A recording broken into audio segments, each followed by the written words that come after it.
It's trash day, I'm putting you out, it's trash day.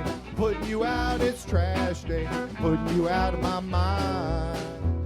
It's trash day, I'm putting you out, it's trash day. I'm putting you out, trash day, I'm putting you out of my mind. Now I'm gonna clean up, now I'm gonna clean up, now I'm gonna clean up the house. Taking all your garbage, taking all your garbage, taking all your garbage. When two everyday men who throw garbage cans sit down and drink beer and discuss IWC wrestling here, it's Can Crusher Day.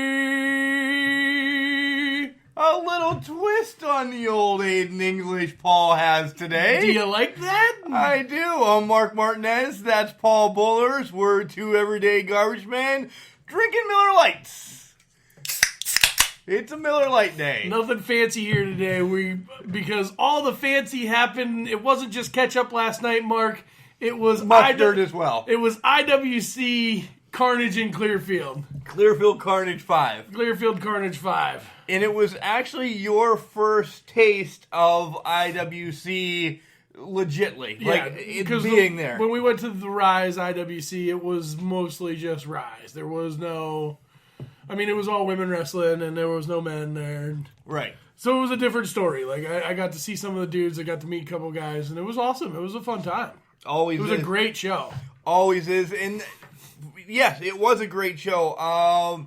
It's kind of like a house show for IWC as their... I don't want to say their big arena, but their big shows are always done in Elizabeth. So if they travel out, it turns into kind of a little bit of a house show. But no harm, no foul there because they put on a hell of a slobber knocker show. It was good. The only thing that I didn't like, and it was no fault to theirs, well, it was kind of their fault because that's where they put the ring, but there wasn't much top rope stuff because of lighting issues, but they still worked around it very well. Like, they could still do some high flying stuff off of the ropes, and it was awesome. Yeah, I like, doing comparison now that we've seen two different federations there. I like the idea of the Asylum where they turn down the lights and everything's focused on right in the ring. IWC does that in Elizabeth. Like, they'll call all the house lights, and then those 4 lights that are right above the ring, give you the center of attention for the performers in the ring. And it can happen. It can happen in Clearfield as well. And I would hope Justin thinks about that next time. Well, I mean, there's always next time. Every day you get better, right? That's the way Except it works. us. Except us. Except us. We go downhill, and you still listen, and we appreciate that. Right. A lot of big things happening this week in Can Crusher Nation, so kind of stay tuned for the ride. I'm not going to say anything. I just know... There's Tuesday, there's a possible phone call on Monday, there's a possible phone call right after the Tuesday big phone call. Oh, I've already gotten shit in gear. Wow. Yeah. Mark's rolling now. And then... get ready, here we come. And then there's something that Paul doesn't know about yet that's sitting to the left of me that will be announced at the end of the show. Oh, I mean, I like doing stuff unbeknownst to your knowledge. Right. So, I guess it works both ways. It does work both ways. All right, let's talk about the show a little bit. It starts off with Wardlow in the ring saying he's got unfinished business with Team LeBar, LaRusso and Bulk Nasty. And they come out and they say, hey, you know what? Your tag team partner is Jimmy Vegas, and you guys have never been on the same page. And then all of a sudden, Vegas comes out and... a little bit of a bickering, a little bit of a battle, but it sets up for the main event. Which was a tag team match with Jimmy Vegas and Wardlow and Team LeBar. Yep. So, I mean, nothing... There was a little bit of tension between Wardlow and Vegas, but because they've had epic battles. They have had epic battles. So your first real match of the night is the Sexy Talented Dudes, or as everybody knows it, The STDs? Yep, Paul's favorite all of a sudden. He loves STDs. You can't spell studs without STDs. And they're going to take on kind of a newly formed tag team, the Sadie Gang. And on Twitter all this week, I just want to give a backstory to those that didn't know. Corey, futuristic of the STDs, were trying to get this to me an inter-species match. Because he's got a cat, Darren De Niro's got a dog, Sadie is the dog of the Sadie gang. But did you know that it's kind of the only place that you're not allowed to have an interspecies match is in Clearfield? They banned those like 25 years ago there. I did not know that. I didn't either. That is news. And I want to know the backstory on this. This is a document. Get on it, because we need to know why the interspecies matches are banned in Clearfield. Yeah, I don't understand this, but it was announced, so that's wrong. I would have loved to see, Sadie against the Golden King cat, whatever Corey's cat's name is. I did forget it, but that's just not right. I'm a little worried about why they got the interspecies match banned, because of everything that's been happening in Kerwinsville, Clearfield area lately. There was some news of interspecies relationships. So to the match, Billy Ruxpin wanted to start the match with a dance-off because, Sadie Gang comes out to Another Night by Real McCoy. And if that doesn't get you going, it even got his opponent going. Right? They were pumped. And the worm. Breaking out the big worm. The Nightcrawler, if you will. Yeah, the Nightcrawler, because he is a big guy. But a large individual. He did it better than, See, it was Scotty 2 Hottie-esque. Wow. All right, I'll give it to you. The STDs control most of the match. They really do. But the Sadie Gang, being the tag team specialists that they are, got a couple, tag partner moves in together. And I'm stumbling already today. Those 2 big-ass beers that we had at this place that we went to eat are still kicking me. They just double powerbomb wins it for the Sadie Gang. Yep, match over. But it was a good match. It was one of the better matches. And it was a great way to start off the actual action. It was. Second match up is Mandime with Katie Arquette, and he takes on Jamie Jamison. Can we just talk about how awesome Katie Arquette is and how great the tutelage is of Katie Arquette for Mandime? This is going to make him a primetime player. Primetime player. As you can tell, Paul has become cultured. He is with Katie Arquette. Katie Arquette is related to David Arquette, and I'm an actor as well. I know I just appreciate a good acting You just don't background. like Britsburg. You don't like anything. I appreciate a good acting background. So, talk about the match, and then we'll get to go where Paul's going. Mandime took on Jamie Jamison, and both of them are young. Jamison only been... Hey, listen, Jamison is a good drink. Is a good drink. And this guy was a good wrestler, so don't be hating on the Jamison. I'm not hating on him. You're getting on my Irish nerves. Jamie has only been in for about a year and a half now, and Mandime, this is only his 3rd match, I believe, but he's been around doing some stuff. They both put on a hell of a show. Jamie, some of his clotheslines remind me of JBL. He just, the follow through with him. Yes, he made Mandime backflip once, and it was awesome. He ended up being pennies, is what it ended being. Oh, wow.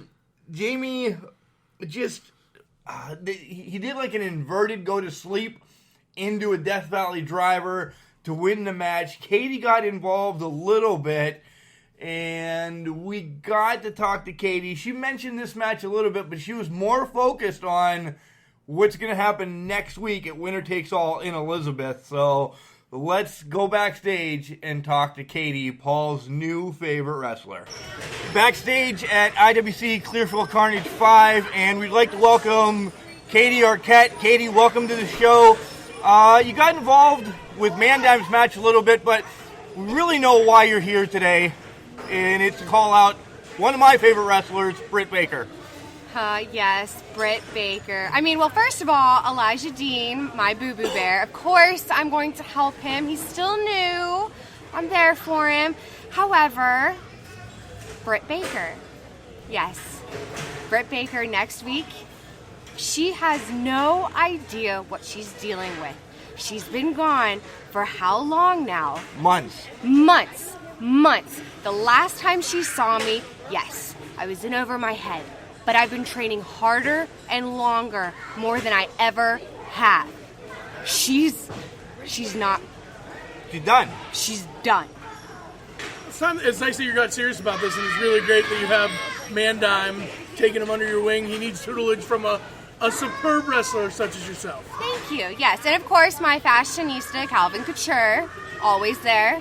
Where was he at tonight, though? I wanted to see the sparkly pants. Yes, I know. He's on vacation. He needed the time off. I mean, I was here because I was here for Boo Boo Bear, but he needed a little more vacation on the yacht and this and that, so that's why I'm here. I understand. So next week, you and Britt, it's going to be a showdown. What else do you have to say towards Britt? She better watch out, because this time I'm getting the 1, 2, 3. She's not. And she won't be back at IWC after next week at IWC. Wow, there looks like there's going to be a change in Brittsburg. Katie, thank you for joining Camp Crushers tonight. Thank you for having me. She's after Britt. That's it. She's ready, and she deserves it. And I can't wait to see the end of Blitzburg. Sorry, bud. Yeah, that hurt. You know what? To a point, you know, Britt, one of our favorites, one of my favorites, one of the documents and the kids' favorites.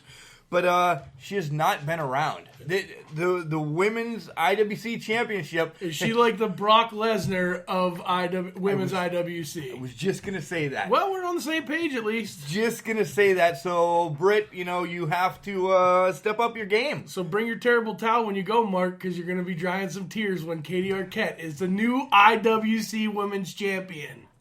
Next match is Johnny Patch, which is also one of the rookies for IWC, and he takes on Gory.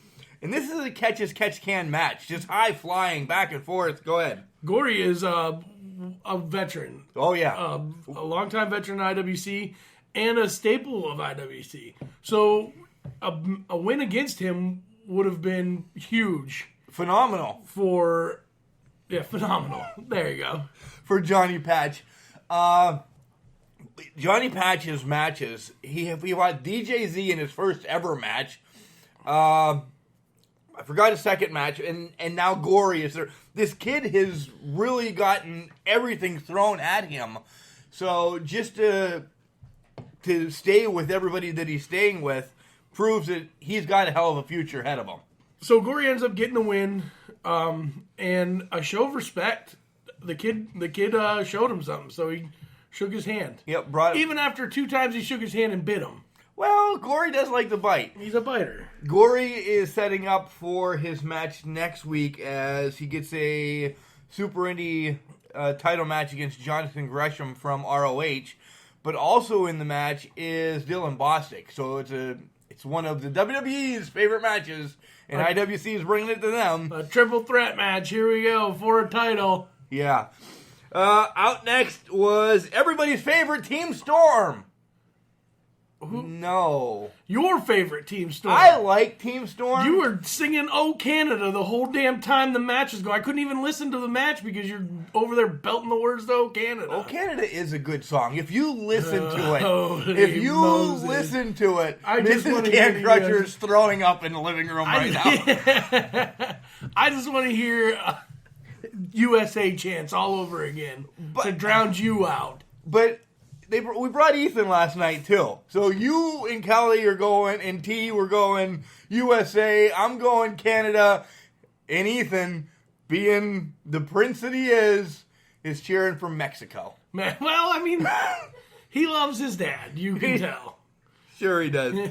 So Team Storm takes on Jason Tyler, Phil Archer, and Judo. And this is where the crowd literally erupted. This is where they let Team Storm, Team Canada, know that they suck. They suck. They were a little bit on their hands a little bit, but this is where got the getting. Where you're going against a 5-alarm fire, the sexiest firefighting wrestler in the business. Yeah, he can shake those hips, can't he? He is a mover and a groover, bud. I don't know how he's a firefighter because he was just starting fires all up. I almost had to pick Treese up off the ground. She melted. Well, he can put her out with that hose. Oh, woof.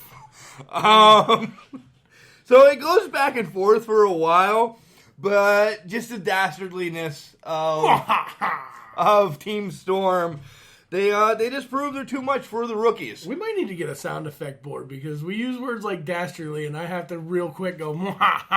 Well, where are we paying with that from? Can we get it for free?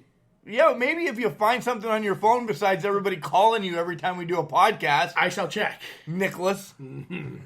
After the match, though, this sets up huge because this coming Saturday in Elizabeth, November 10th, Jack Pollock takes on the IWC Heavyweight Champion, Jack Pollock. I get it right. And this is your boy. Wow. He takes on the innovator of violence, former IWC Heavyweight Champion, former ECW Heavyweight Champion, Tommy Dreamer. And it's a hardcore match. Jack Pollock made sure that he wanted Tommy Dreamer to know that he was ready to be hardcore. And he got a couple good pizza pan shots in on everybody. Yeah, I heard Dusty Rhodes yelling, "Pizza pan!" So, yeah. And then the tag team titles are up as well, as Argos and Dupree are going to defend those titles against RJ City and Colt Cabana. Two-time Rookie of the Year Argos is not afraid of Colt Cabana. He should be. That elbow, he's got the bionic elbow like Dusty did. I get it, but no. He's a two-time Rookie of the Year. Right? Not just the Rookie of the Year, but two-time Rookie of the Year. And not anybody else has ever done that. I don't believe. I think that's the only time I've ever heard of it. Right. Do you know how good you have to be a two-time Rookie of the Year? Pretty good. Pretty good. Or disabled for the second half of your 9 weeks, I was going to say. Now you're thinking too much. We just flip-flopped on this whole Team Storm thing. Like, I am trying to build them up, and you are tearing them down, and these are your boys. I flip-flop on them all the time. Depends on who they're fighting. Oh, okay. It really does. They're good. They're good. They just bring so much stuff to the ring. They're the bad guys you want to hate. But when they're fighting somebody that I like, Or you don't like. Yeah, that I don't, whatever. Yeah, it's my show. However I want to like them or dislike them. You got it. Okay, next match, though. All right, We're wasting time. Next match is probably one of the longest rivalries in IWC. Dylan Bostic fights Andrew Palace.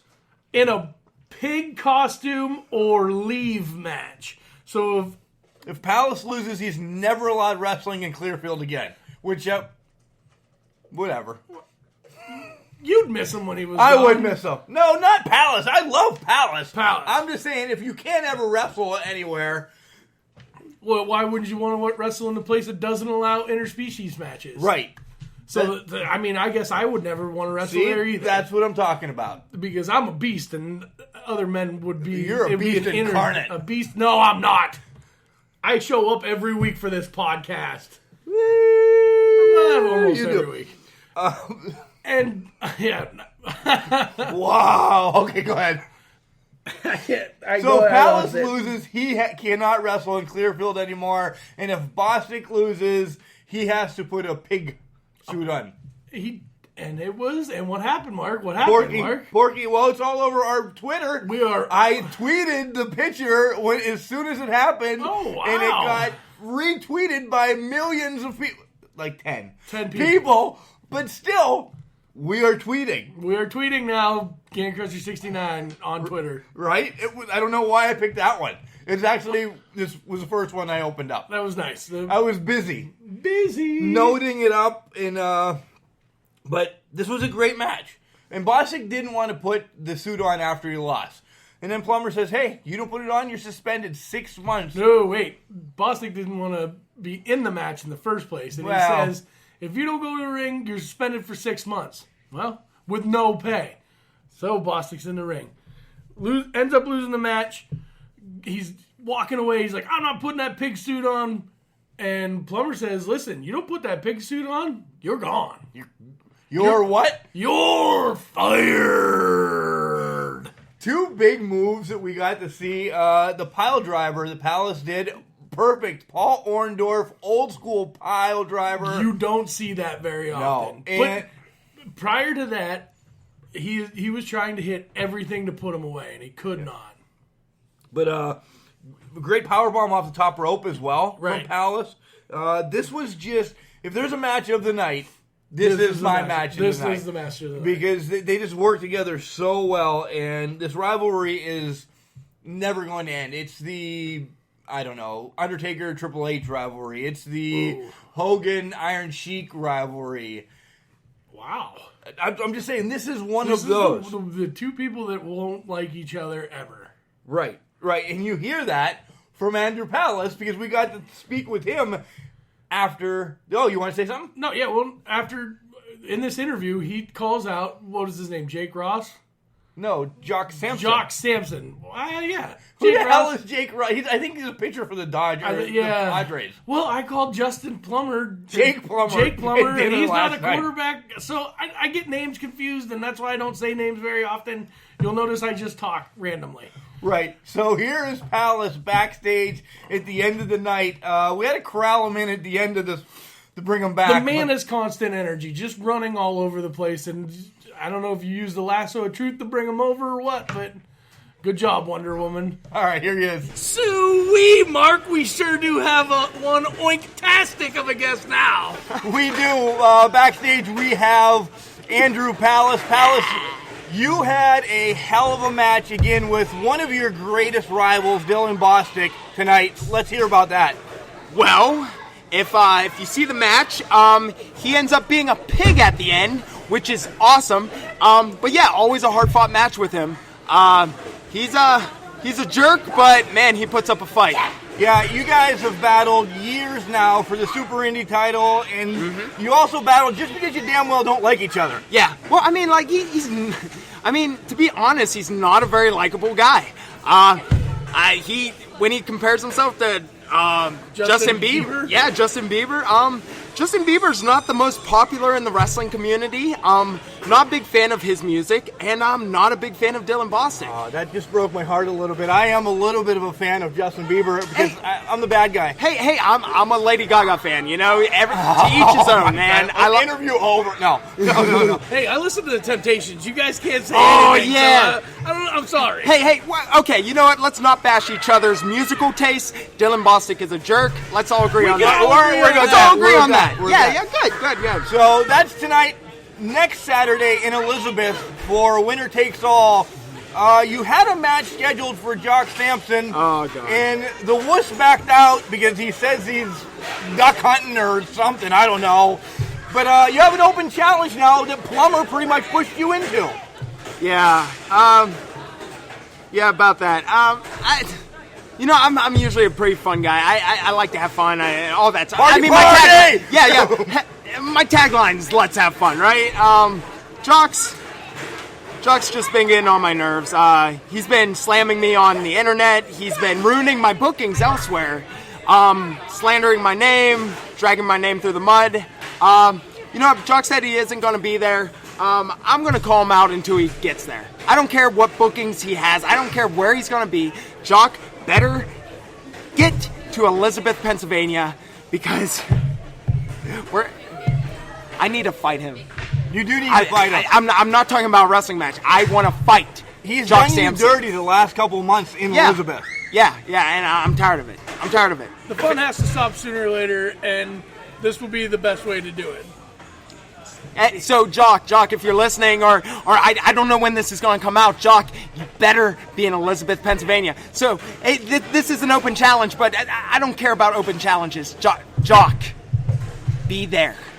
Answer my challenge.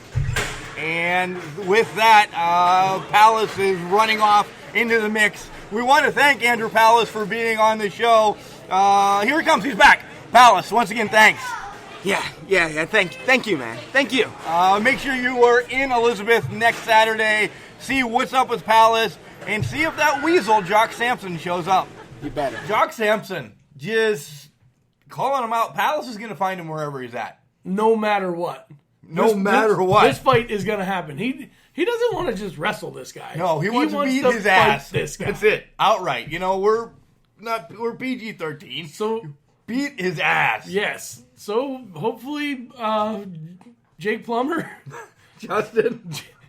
Justin Plummer makes this street fight happen. Let's see an IWC street fight. Speaking of the Plumbers, by the way, we missed Jenny Plummer last night at the show as one of the little guys were sick. So Mama stayed home to take care of the Cubs. And, but I'm sure she will be in Elizabeth. She gives free hugs. Some of the best hugs out there. Yeah. I believe you. Well, you probably always wear your shirt that says I'm a hugger. Duh. Duh. After intermission culmination, Remy LeVay and Atticus Koger takes on one of our Can Crusher alum, Dan Hooven and Bearcat. And first move was a heart attack. I don't know how the hell that becomes the first move in a match, but Bearcat held him up, Hooven, Bringo, and heart attack. I'm like, wow, the hell's that happened the first move? But it was awesome. Awesome homage to the Heart Foundation. I mean, you like to see stuff like that. You do. You really do all over the place. But that was pretty much Bearcat and Hooven's offense, because after that, it was all... Culmination. Yeah. Culmination just put the boots to both of them. Worked on Hooven's knee. Hopefully Hooven's up and moving today. Hooven is not up and moving today. I got a message. Paul's going to continue to talk about the match as Hooven and Bearcat tried to get going, but Hooven is out for the rest of 2018. I would continue to talk about the match, but you just won't shut up and let me finish. Oh, fractured patella out till 2019. So that's Hooven's status. He took a chair shot to the knee. Yeah, they wrapped up his chair. They wrapped up his knee and stomped on it. Yeah. Yeah, it was rough to watch the end of that match. And Bearcat couldn't get into the ring to save him because they had him blocked off. So now Bearcat is down two good friends against this culmination team. One being Phoenix, who had the incident in the ring last month. Going to be out of wrestling much longer than that. And the other, now, culmination took out Hooven. So the Bearcats got to find somebody or step it up himself to rid, the IWC of this cancer. Ooh, that's rough. So what they are, though. That was mean, man. That was just too much. All right. Next up is the IWC High Stakes Heavyweight Championship match.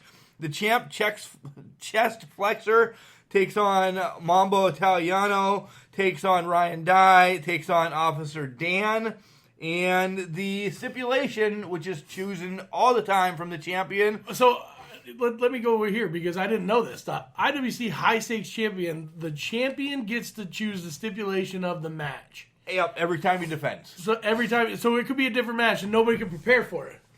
It is. Chest flexor's first title defense was in, where did we see Rise? White Oak. Was in White Oak, and he had a Tiki Death match. A Tiki Death match. Yep, a Tiki Death match that the only way you could win is get thrown over top rope. He's had a reverse ladder match where you have to put the ladder down. And how hard would that be? Well, I don't know. Or I think it was you actually had to hang. It wasn't. Oh, you had to hang the belt up. Yeah. Okay. And now this was a Falls Count Anywhere, which it went everywhere. Everywhere. They were in the kitchen. They were in the backstage. They went. Chest jumped off the rafters. It started off with the evil professor having some sort of elixir in the ring, and he had it in his mouth, and he got Officer Dan and Mambo in the eyes, and he went to get Chest Flexor, and Chest... He's quick. Yeah, he's quick. He put a stop to it, and the doctor swallowed the elixir. And then he kind of went into like a little bit of convulsions, and they like drug him backstage, and then all of a sudden... He turned into a Tyrannosaurus Rex. He did. He turned It was crazy. It was. T-Rex was out for about 5 minutes, but not a strong elixir. Because like 5 minutes later, the good doctor was back. The good doctor. The good doctor was back. That's on ABC's on Monday night at 10 o'clock, by the way. Can we do that? I don't know. That might be copyright infringement. Well, you just did it, so at least I had told him what channel it's on. I was just calling him a good doctor. I didn't know that we were going to go into show or well, I'm just telling you props. where it's at, just in case they're looking. Okay. Mambo got screwed. Mambo did get screwed.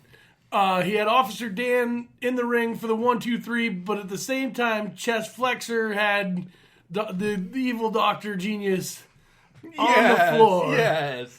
Dexter Poindexter on the floor, and the ref was counting 1-2-3 for Chest Flexor. Because that's the one he was closest to. Right? I don't know how that works. I don't know how it works either. I think in a Falls Anywhere match anymore, we might have to look at 2 referees. Right. Or something, because the action was just crazy. But this proves that Mambo Italiano should have his own single match, not a four-way dance for the IWC High Stakes Champion. And maybe that'll be added this Saturday. knows? Lots going on this Saturday. Finally, it comes down to your main event.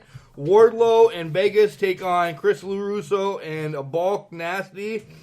And Wardlow gets jumped before... Bulk Nasty was hiding behind the curtain, ready to pounce. And as soon as Wardlow come out, boom, there it was. Boom! And the match, we thought it was going to be over before I it thought started. it was going to be quick. I really did, because Vegas didn't come right out.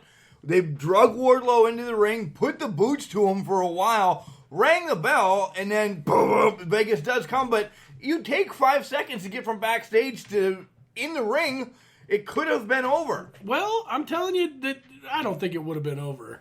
The egos of the other two, they wanted to put... Oh, Team LeBar, yeah. They wanted Speaking to put of some egos, pain on Wardlow. yeah, without a doubt. They really did. But you saw that Wardlow and Vegas Worked pretty well together. worked together pretty damn good. Are we sensing maybe a tag team I don't know. in the future? I don't know. Their singles matches abound for this Saturday coming up in Elizabeth. We'll cover more of Elizabeth's show. We'll have more of the breakdown of the matches and everything on Wednesday's show. But overall, Wardlow and Vegas get the win. Shake hands at the end. Get rid of Team LeBar. Team LeBar's never going to be gotten rid of because they're just always going to linger around. Well, they are a good team. They just didn't have it on this night. They didn't have it on this night. So overall, great show. I've been to, I think 3.5 years now in a row of IWC. Great show. Beginning, a little flat. Different crowd from Elizabeth. I'm always used to that Elizabeth crowd. Well, you got to remember that they're not in Clearfield very often, so we miss Right. some of the storylines up And that's here. And exactly what I was going to say. Not all on the same touch of the storylines and everything. But Justin does a great job putting everything together for the Clearfield show that he comes up 2 or 3 times a year for.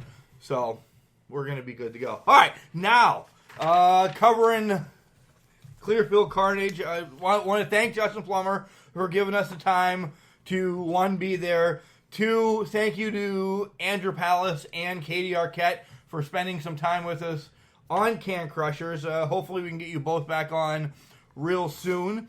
And now the surprise. Paul, we thought about it for a while. We have your input. We've had Documents input. We've even reached out to Mr. Pasquale Rocco Lupino III. The Queen of the Ring needs a lot of focusing on. We really need to simmer that down a little bit. because there's been so many great queens of the ring. Right. There's so many great women in professional wrestling that we need to find out. If we're going to extend it to 32 and make this literally a month and a half long. The biggest tournament that the Can Crushers have ever had. Or Which it deserves, Mark. I agree. Or do we really need to scrutinize The qualifications of who should be the Right. Can And Crushers then dropping it down to 16 is like, holy. Queen of the Ring. Right. So this is going to be something that's it's not on the back burner. It's always going in our mind, but we need to get a tournament going because this is kind of our thing. We love doing these. So I threw it against the wall, and it's going to be Can Crusher Manager time. Can Crusher Manager time. Is that well, what we're calling no, it? How about here we go. The Can Crusher Master Managers Madness Tournament. Remember that on Wednesday. Yeah, right. Okay. It'll change. So they're in my hat, my Toledo Mud Hens hat. We'll pull them out one at a time. Paul doesn't know who's in there. I do. Oh, right off the get, the Lord of the Darkness Manager Paul Bear. I was wondering where the hell he was going with that. And he is going to take on James E. Cornette. Oh, right off the get. Right? All right, I'll pull my second one. Baby Doll. Baby Doll. My next one will be Virgil. Virgil never wins anything. He's in, though. I'm going to put Baby Doll all the way into the next round already. All right. Virgil's a bum. I have Sunny for my Ooh. next one. She had manager smoking guns and the Body Donnas and the LODs Hollies. and the Hollies. Yeah. Hernan? Heenan. Bobby Heenan. I wrote these quick. Okay. Bobby Heenan. You can just put the brain. Well, I'll know who it is since I fill it out. Next up is Mr. Fuji. Fuji.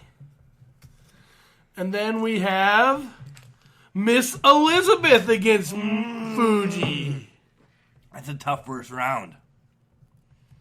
And now I have, my name is Paul Heyman. Wow. Paul Hay? Is that what you're going to write? Against classy Freddie Blassie. Next up I have is Slick.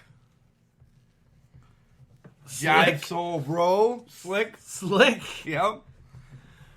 I hope that I get the Mouth of the South. Nope, I got Ellering. Precious Paul. Wow. I've pulled out 2 Pauls already. Yeah, you have. I have Captain Lou Albano. Oh, Captain Lou. I know who's left in there. That's all I'm going to say. Gary Holt. Gary Hart. Gary Hart. He was an AWA manager. I always like representing AWA as well. Against the Grand Wizard. Oh, and the Grand Wizard's in the last match. Well, there you go, Paul. You got your wish. Yeah, I got Jimmy Hart. So this will actually start Monday at 9 o'clock. We're going to see who actually is going to listen to this show today and not be surprised when we start the Manager Madness. Can Crushers Madness Managers of Awesomeness Tournament. But it changed already. It did. So do some editing. We'll get this out there. And what do you want to say? Anything else? We'll talk all the other wrestling on our normal Wednesday show. No, you don't have it written down. Right? I don't have it written down. Yes, you do. It's right there. There it is. You know, you think I'd remember it because we're on like episode 28. Mm-hmm.